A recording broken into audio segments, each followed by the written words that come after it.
ಭಸ್ಮಕೃತ್ಯ ಅಂದರೆ ಏನು? ಅದನ್ನು ಯಾಕೆ ಮಾಡ್ತಾರೆ? ಹೇಗೆ ಮಾಡ್ತಾರೆ?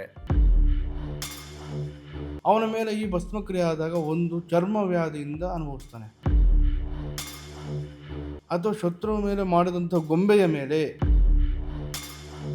ಅವನ ಮನೆಯ ಸುತ್ತಮುತ್ತಲು ಮಾಡುವಂಥ ಕ್ರಿಯೆಗಳನ್ನು ಮಾಡಿದಾಗ ಈ ಮಾಂತ್ರಿಕ ನಿಷ್ಕಲ್ಮಶವಾಗಿ ದೈವಾನುಗ್ರಹದಿಂದ ಈ ಪ್ರಯೋಗ ಮಾಡಿದಾಗ ಮಾತ್ರ ಇದು ಪೂರ್ಣ ಉಚ್ಚಾಟನೆ ಆಗುತ್ತೆ. ಭಸ್ಮ ಪ್ರಯೋಗ ಚಿತಾಭಸ್ಮದ ಮೂಲಕ ತೆಗೆದಿರುವಂಥದ್ದು. ಸ್ಮಶಾನದಲ್ಲಿ ಹೆಣಗಳ ಮೇಲೆ ಪ್ರಯೋಗ ಮಾಡಬೇಕು. ಇದನ್ನು ಅರ್ಥ ಆಯ್ತು ನಾನು ಹೇಳಿದ್ದು.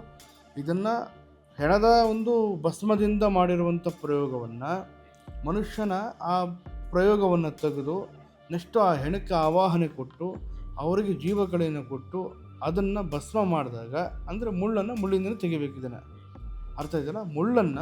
ಮುಳ್ಳಿಂದ ತೆಗೆದಾಗ ಈ ಕ್ರಿಯೆ ಅಂತ್ಯ ಆಗುತ್ತೆ. ಮಾಡುವಂಥ ಮಾಂತ್ರಿಕನ ಮೇಲೆ ಡಿಪೆಂಡು. ಸ್ವಲ್ಪ ಹೆಚ್ಚು ಕಮ್ಮಿ ಆದರೂ ಕೂಡ ಭಾಳ ಸಮಸ್ಯೆ ಅನುಭವಿಸ್ಬೇಕು ಇದನ್ನು.